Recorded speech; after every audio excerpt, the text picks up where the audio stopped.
하나님의 말씀 구약성경 요나 1장 1절에서 7절입니다. 우리 한 절씩 하나님의 말씀을 교독하겠습니다. 7절의 말씀은 다 같이 읽겠습니다. 여호와의 말씀이 아미떼의 아들 요나에게 임하니라 이르시되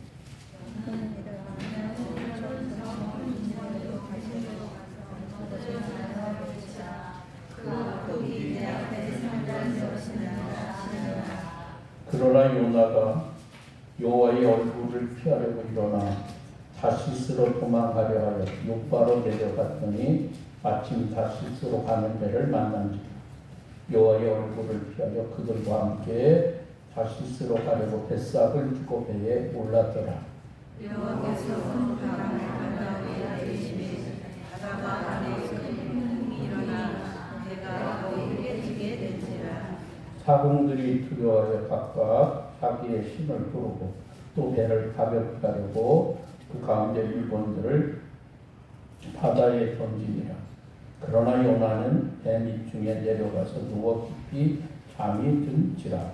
선장이 그에게 가서 이르되 자는 자가 어찌 하느냐.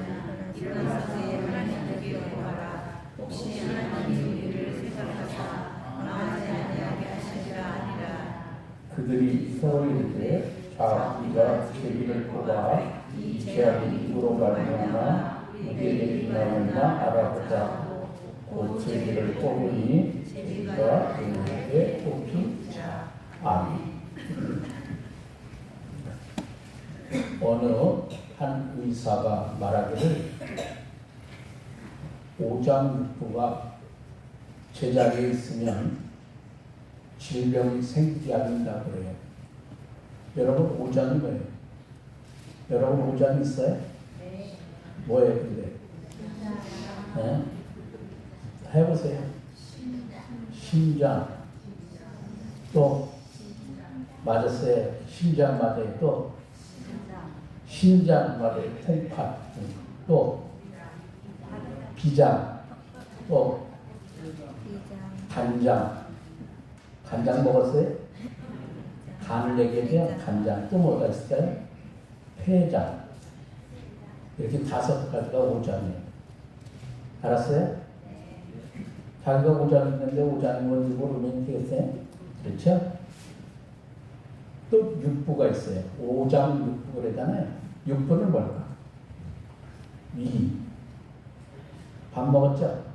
어디 가요? 위로 가죠. 그게 소화가 되면 어디 가요? 큰 창자로 가요. 큰 창자 다음에 어디 가요? 작은 창자로 소장이라고 그러고 대장, 소장 이렇게 부르기도 하죠. 그 다음에 뭐가 있어요? 간 안에 붙은 거 썰기가 있어요. 또 뭐가 있죠? 방광이 있고요. 3초. 이거를 오장육부라 그래요. 근데 이런 내장의 기관들이 어디에 있으면? 제자리에 있으면 건강하다는 거예요. 비단 내장뿐만 아니죠. 우리의 골격도 제자리에 있어야 합니다. 그래야 우리가 건강할 수 있습니다. 모든 사물도 사람도 제자리에 있어야 됩니다. 그럴 때 아름답고 형통합니다. 특히 우리 인생을 위해서는 영혼이 제자리에 있어야 돼요. 인생은 영혼에서 시작되기 때문입니다. 영혼이 잘 되면 그 다음에 뭐예요? 강건하고 범사가 뭐예요? 형통합니다. 영혼이 잘 돼야 돼요. 이런 구원의 원리를 잘 설명해 주는 말씀이 누가복음 15장에 있는 탕자의 비유입니다. 여러분 탕자의 제자리는 어딜까요? 어디 갈까요? 아버지 앞입니다. 그런데 아버지에게 탕자가 유산을 미리 받아 챙김에 멀리 가출합니다. 나중에 어떻게 돼요? 재산을 탁 탕진하는 게 알거지가 되니까 그때서 아버지 생각나서 회개하고 아버지 집으로 귀가하죠.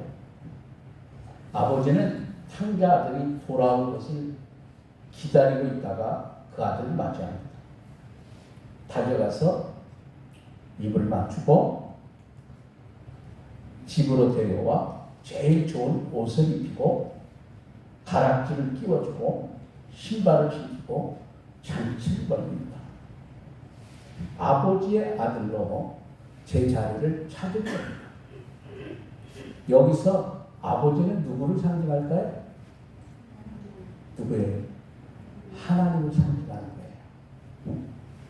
그러니까 이 비유는 하나님과 인간의 관계를 설명하는 것으로 인간의 제자리를 결국 누가 앞이어야 한다? 누가? 하나님 앞이어야 된다 그 말입니다. 기독교의 구원은 예수님의 십자가 대속의 은혜로 죄사함을 받고 하나님 앞 제자리로 돌아오는 겁니다. 그런데 구원받고 하나님 앞으로 나온 성도들이 세상을 살다 보면 유혹에 빠져서 자칫 제자리에 이탈할 때가 있습니다. 그러면 하나님 앞에서 멀리 떠나 곤고한 삶을 살게 됩니다. 그러므로 십자가 대속을 믿음으로 제자리로 돌아오기만 아니라 일단 돌아오면 우리가 제 자리를 잘 여러분이 지켜야 합니다. 어느 날 하나님이 요나에게 말씀하셨습니다. 너는 일어나 저 큰 성 니느웨로 가서 그것을 향하여 외치라. 그 악독이 내 앞에 상달되었음이니라 하시니라. 니느웨는 그 당시 아수르의 수도입니다. 아수르는 이스라엘의 적대 국가로 이스라엘을 괴롭히고 무리하게 조공을 요구하던 나라입니다. 더욱이 이 아수르는 죄악이 관영한 나라입니다. 그래서 그들의 모습을 악독으로 표현하죠. 피성으로 불렀는데 무지한 자의 피가 밤낮으로 끊임없이 흘러내릴 정도로 강포가 가득한 성이었어요. 그럼에도 불구하고 하나님이 그들을 회개시켜 구원하기를 소원하셨던 겁니다. 그들에게 말씀을 전하라는 말씀을 들은 요나의 반응이 어땠어요? 기겁을 합니다. 아마 하나님의 말씀이지만 몹시 불쾌하고 요나가 혼란스러운 거예요. 그래서 요나가 어떻게 했지? 하나님 앞에서 도망칩니다. 니느웨는 저 북동쪽인데 저 반대 저 서쪽 먼 곳에 있던 다시스로 가는 배를 요나가 집어 타는 거예요. 다시스는 어디냐면 지금의 스페인 남부 지브롤터 해안에 위치한 성읍이었어요. 그 당시에는 사람들이 이 스페인이 땅끝으로 알려진 곳입니다. 그러니까 요나는 아주 멀리 하나님이 따라오지 못하는 곳으로 도망치겠다는 속셈이 있었죠. 그는 이제는 됐다는 심정이었는데 요나가 어떻게 해요? 배 맨 위층에 가서 깊이 잠에 빠졌습니다. 그러나 하나님이 요나를 그냥 두지 않습니다. 제자리로 돌아올 것을 촉구합니다. 깊이 잠든 요나를 깨우시고자 큰 폭풍을 일으킵니다. 그런데 폭풍에 배가 깨질 지경이 됐는데도 요나가 깨어나질 않습니다. 지금 배가 난리가 난 가운데 선장이 그를 발견하고 흔들어 깨워 하나님께 기도하라 다구칩니다. 여러분 이런 말이 있어요. 고난은 하나님의 메가폰이다. 한번 따라할까요? 고난은 하나님의 메가폰이다. 여러분 메가폰 아시죠? 뭐 이렇게 비상할 때 보면 이렇게 낙하처럼 거기다 대면 소리가 크게 퍼지잖아요. 루이스가 한 말인데요. 무슨 뜻일까요? 우리가 하나님의 말씀을 듣지 않고 영적인 잠을 자고 있을 때 하나님이 고난을 통해서라도 우리를 깨우신다는 겁니다. 보통 말씀으로 듣지 못하니까 고난을 통하여 큰 소리로 외치듯이 하나님이 깨우시는 겁니다. 요나는 마침내 자신의 불순종의 죄로 인하여 사단이 난 것임을 깨닫고 회개합니다.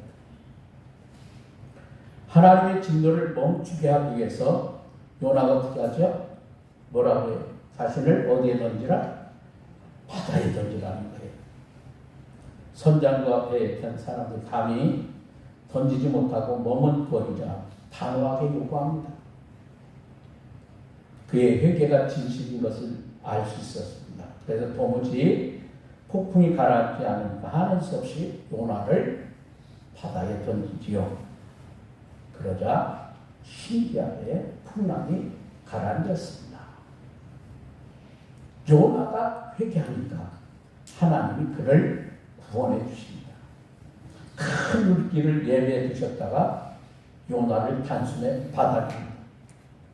요나가 물고기 뱃속에서 3일 동안 살아있다는 것을 의심하는 사람들이 이유를 제기합니다.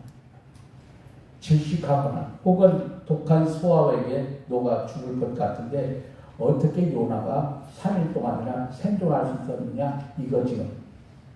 그런데 비슷한 사례가 정말 있었습니다. 1892년 포클랜드 근해에서 포경선 하나가 출항을 했습니다. 넓은 바다로 나갔는데 스펀 고래 한 마리를 발견합니다. 보통 2대가 내려졌는데 각 복지에서 창 사수들이 타고 있는, 옛날에는 총이 아니라 창으로 된 이쪽 방으로 딱 쏴가지고 고래를 잡는 거예요. 첫 번째 복지에서 쓴 창이 고래를 명중시켰습니다. 그러니까 고래가 상처를 입자마자 어떻게 했어요? 괴로우니까 막 뒤틀면서 몸부림치는 바람에 두 번째 보트가 뒤집혔고 거기 두 번째 보트에 탔던 청년이 실종이 됐습니다. 몇 시간의 사투 끝에 그 고래가 죽었어요.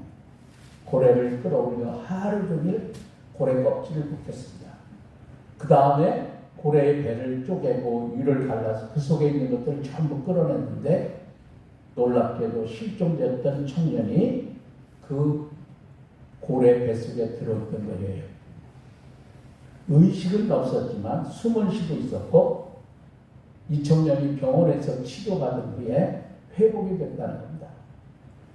그리고 며칠 후에 다시 그가 고래를 잡으러 다시 출행했다고 하니까 것들이 살아나서 별 탈 없이 지냈다 하는 것을 우리가 알 수 있습니다. 여러분, 요나가 하나님 앞으로 돌아오자 하나님이 어떻게 합니까? 물고기가 요나를 육지에 토해냅니다. 그래서 요나가 육지로 올라옵니다. 그때 하나님의 말씀이 다시 요나에게 임합니다. 요나가 하나님의 말씀의 자리로 돌아간 거예요. 하나님이 요나에게 어떤 말씀을 주셨어요? 하나님은 그에게 다시 니느웨로 가서 하나님의 말씀을 전파하라 이렇게 명령하십니다.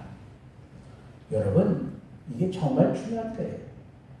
하나님의 말씀을 잘 듣고 순종하는 게 하나님께서 기뻐하시는 삶입니다. 형식적으로 우리가 화려한 예배를 드리는 것보다 말씀을 잘 듣는 게 훨씬 낫다는 것을 증거합니다. 여러분, 우리가 모두 대단한 성공을 거두자는 말이 아니라 우리의 형편이 어떠하든지 하나님 앞에서 내 자리를 잘 지킬 수 있기를 바랍니다. 혹시 요나처럼 제자리에서 이탈했다면 여러분 다시 돌아올 수 있기를 바랍니다. 그리고 이제 하나님 앞에 내가 있어야 할 자리를 여러분은 꼭 지키시기를 바랍니다. 그래서 크든지 작든지 정말 하나님 기뻐하시고 축복하시고 영광 받으시는 여러분의 멋진 인생을 살아갈 수 있기를 바랍니다. 하나님의 축복이 올 새해도 여러분과 함께하고 여러분 가정과 함께하기를 원합니다. 기도하겠습니다. 하나님 아버지, 우리 우장부가 바른 자리에 있을 때 내 골격과 육신이 바른 자리에 있을 때 건강하고 사람이 바른 자리에 있을 때 우리가 건강한 세상을 만드는 것처럼 오늘 우리들이 있어야 할 자리가 있습니다. 또 나가 하나님의 명령을 어기고 헛된 길로 갈 때 온갖 고난과 역경도 고통을 겪을 수밖에 없었습니다. 다시 돌아와 바른 자리에 설 때에 하나님은 그를 통하여 역사하셨습니다. 아버지의 아들 탕자가 아버지 곁을 떠나니 모든 재산이 소용없고 알거지가 되어 마침내 살 수 없으니 자기가 있어야 할 자리가 아버지 앞인 것을 깨닫게 됩니다. 결국 우리가 서야 할 자리, 우리가 있어야 할 자리, 그것은 하나님 앞임을 알게 됩니다. 오늘도 우리 성도들이 귀한 주신 말씀을 통하여 깨달음의 지혜를 주시고 은혜의 말씀대로 우리가 있어야 할 그 자리로 바르게 서서 올바른 신앙의 삶을 삶으로 말미암아 이에 하나님께서 주신 여호와 이레에 준비된 복을 받기에 부족함 없는 이 모든 성도들 우리의 가정이 될 수 있도록 도와주시옵소서. 무엇보다도 어려움 가운데 있었으나 하나님이 지켜주신 하나님, 우리 박일자 권사님을 기억하여 주시고 치료받는 중에 있사오니 치료의 방선을 말하여 주시고 능력의 손으로 함께 하시고 하나님의